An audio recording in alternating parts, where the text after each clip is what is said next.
Yang saya hormati juga Ibu CGP, Ibu Ecin Tolen Angkatan 10.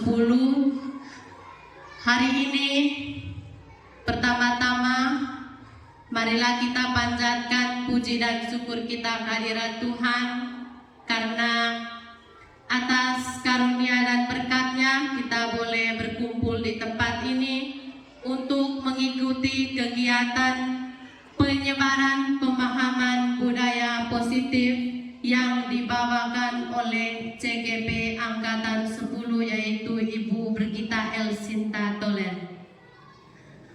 Baik, untuk tidak memperpanjang waktu, kesempatan yang pertama saya berikan kepada Bapak Kepala Sekolah SD Inunur untuk membuka kegiatan kita pada hari ini.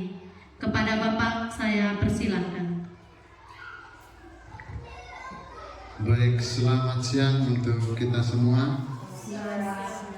Bapak Ibu, rekan kerja semua. Pada hari ini kita akan melaksanakan kegiatan dari calon guru penggerak, yaitu Ibu Brigita Elsinta Tolen, yang akan membawakan suatu materi untuk kita semua yang berjudul penyebaran pemahaman budaya positif modul 14 tingkat SD Inunur. Maka dengan itu saya akan mengajak kita semua untuk mengikuti kegiatan ini dengan penuh semangat. Dan kepada Ibu Guru, calon guru penggerak dari SD Inunur, Ibu Brigita Elsinta Tolen, saya berikan waktu yang seluas-luasnya. Dengan ini saya buka kegiatan ini dengan resmi. Kepada Ibu Brigita saya berikan waktu dan kesempatan.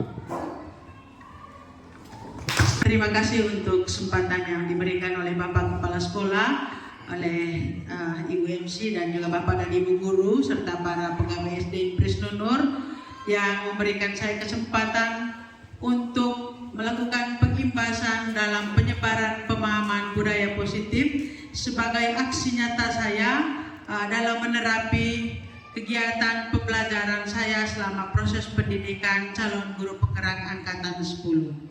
Bapak dan Ibu, dalam aksi nyata saya ini, mengapa saya mengangkat tentang penyebaran pemahaman positif?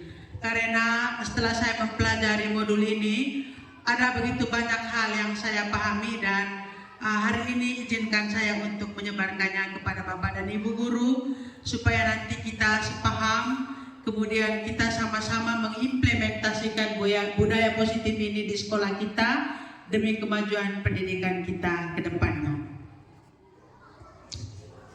Pada slide yang pertama ini saya mengajak kita semua untuk membaca sebuah tulisan dari Stephen R. Covey.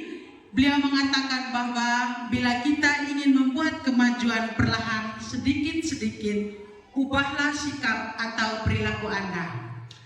Namun bila kita ingin memperbaiki cara-cara utama kita, maka kita perlu mengubah kerangka acuan kita. Ubahlah bagaimana Anda melihat dunia, bagaimana Anda berpikir tentang manusia. Ubahlah paradigma Anda, skema pemahaman dan penjelasan aspek-aspek tertentu tentang realitas, khususnya di bidang pendidikan. Bapak dan Ibu Guru, di sini saya memberi sebuah pengertian tentang budaya positif.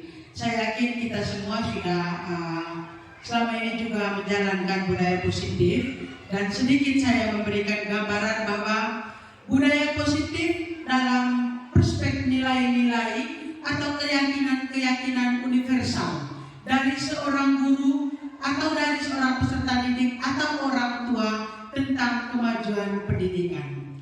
Dan di sini lebih fokus kita mendorong murid untuk berpikir, bertindak, dan mencipta atau berinovasi sebagai proses memerdekakan diri sehingga murid mampu mandiri dan juga bertanggung jawab.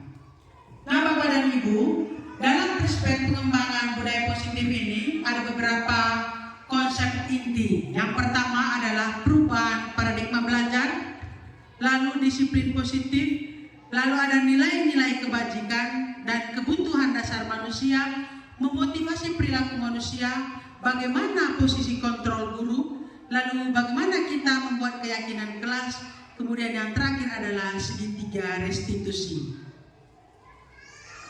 Di sini yang pertama adalah pembelajaran dengan paradigma belajar baru. Pembelajaran ini merupakan pembelajaran yang dirancang berdasarkan prinsip pembelajaran berdiferensiasi, yaitu pembelajaran yang berpusat pada peserta didik. Segala proses pembelajaran kita di sekolah, kita perlu menemui atau mengenali kebutuhan peserta didik kita. Jadi inilah yang dimaksud dengan paradigma pembelajaran yang baru. Lalu yang berikut di sini tentang miskonsepsi dan tentang teori kontrol. Bapak Ibu, saya punya gambar. Di sini ada ilusi kontrol. Bagaimana guru mengontrol murid. Jadi di sini ada murid, kita di belakang dan kita memegang sebuah kunci.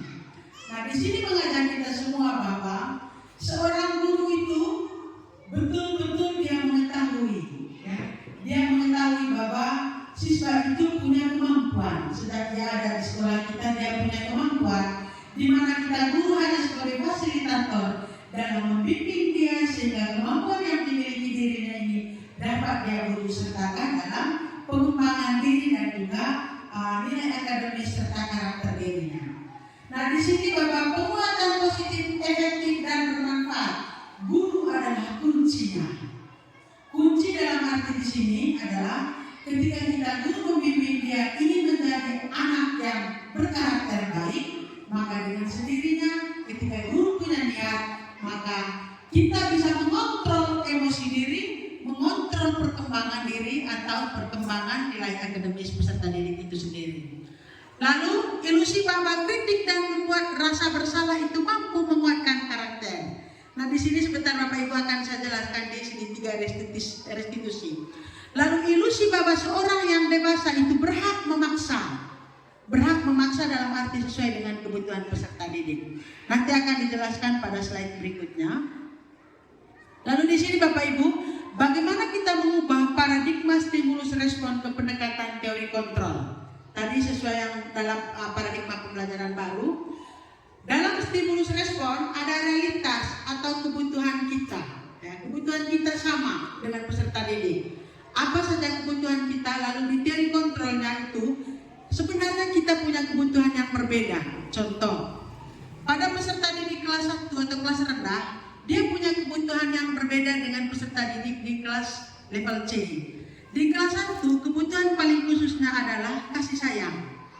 Nah, disitulah guru-guru kita di fase A, lebih pendekatan kasih sayang itulah yang lebih membuat siswa itu merasa nyaman dalam belajar.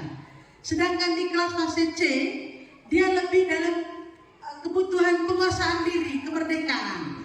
Dia ingin bebas dan merdeka dalam belajar. Begitu. Jadi Bapak Ibu, ada beberapa polisi atau stimulus respon dan teori kontrol di sini. Kita lanjut yang berikut untuk penjelasan selanjutnya. Ada nilai-nilai kebajikan seorang guru. Ya, nilai yang disepakati bersama lepas dari suku, bangsa, agama, bahasa maupun latar belakang.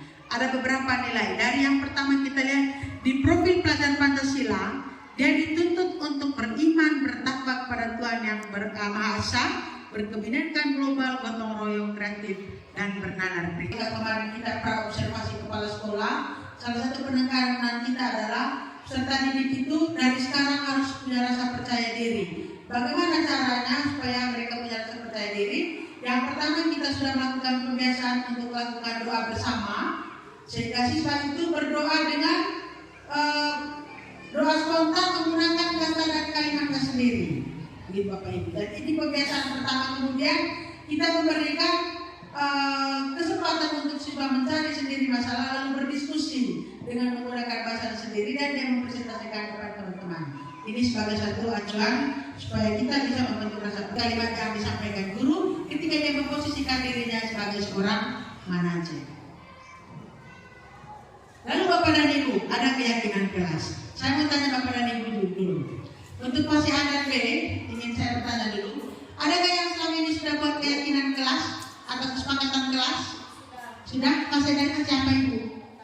Fase B. Fase A sudah pernah buat keyakinan kelas? Sudah. Oke.